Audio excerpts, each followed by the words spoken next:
Hey, what's up, guys? It's Marsman here from jolly cold Canada. Um, I am heated up in my igloo because it is so darn cold, and I'm playing some Call of Duty. So this is a weird little gameplay where there's a few things that happen, and I figured it'd be the perfect gameplay to talk about the things that are somewhat imperfect, and I'll use that term a lot. But the things that are imperfect in Call of Duty and make it why Call of Duty is an 8.0 rather than a 9 or 9.5 like certain other games and certain other kind of iterations of past Call of Duties have been. So this is kind of the first example. I mean, not a big one, but I had a SATCOM and I decided I wanted to put it down. And then this guy shows up. So I can't figure the prompt to get rid of it. There's no valid location. It won't just auto place it, and I couldn't figure it out, and then I got rid of it, and it was fine.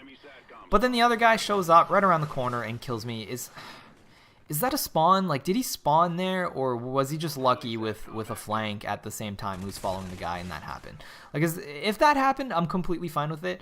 But if that was a spawn, then it's so problematic. Another thing coming up here, I turn around and I get the first shots and I get knifed. Right there.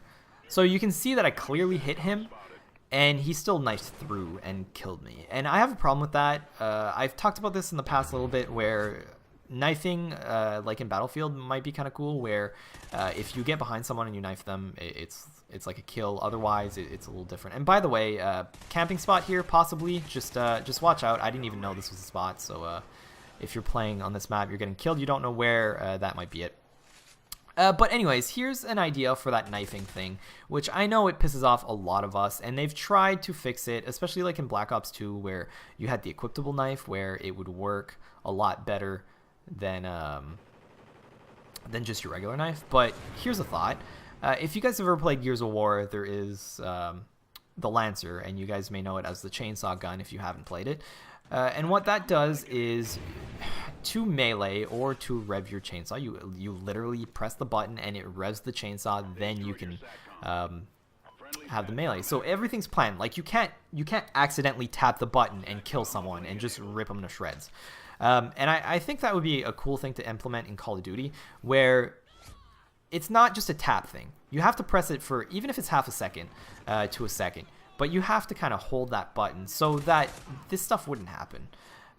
There'd be maybe like a really quick charge bar, the same way that it happens when you're getting a care package, where you actually have to kind of charge it up to pick up the care package. Of course, it would be even quicker than that, but to at least show that you held the button for a split second and let it go, and kind of that's how the knife works. I think that might be cool. The other option would be if you're getting shot, you shouldn't be able to press the button and knife, because that's just ridiculous.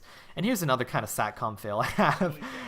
I wasn't quick enough. I almost got it. I got the bullets off, but sure enough, that person killed me.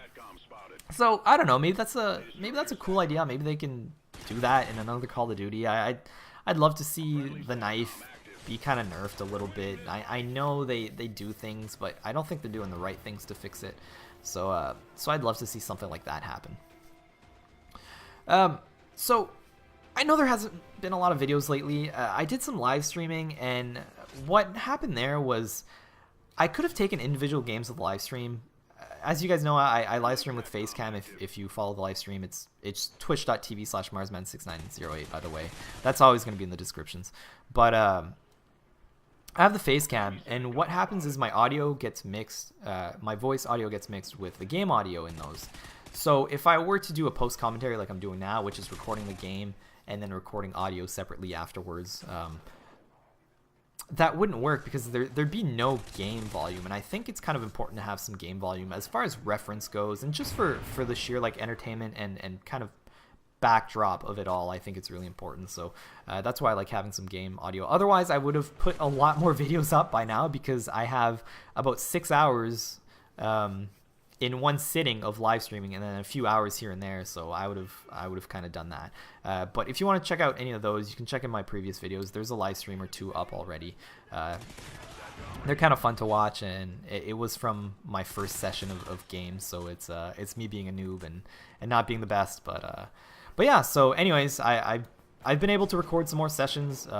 So you guys should see some more Call of Duty videos. And how was that not a kill? Like, I threw the C4 on his or her face and exploded it, and it almost killed me, and how is that not even a hit marker?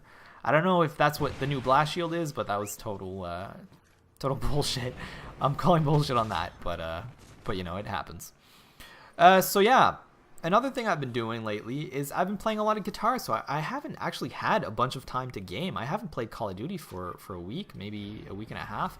I've just been really focused on playing guitar, and it's kind of brought my love for playing back, and it just seems all of the spare time that I have, instead of putting in a game in my Xbox or booting up my PC, I just you know, I put some songs on the stereo and I jam out to them, and it's been nice. And I've gotten to the point where I've had the same guitar for 10 years, and I'm debating getting a new one. And if that's the case, that's a huge purchase.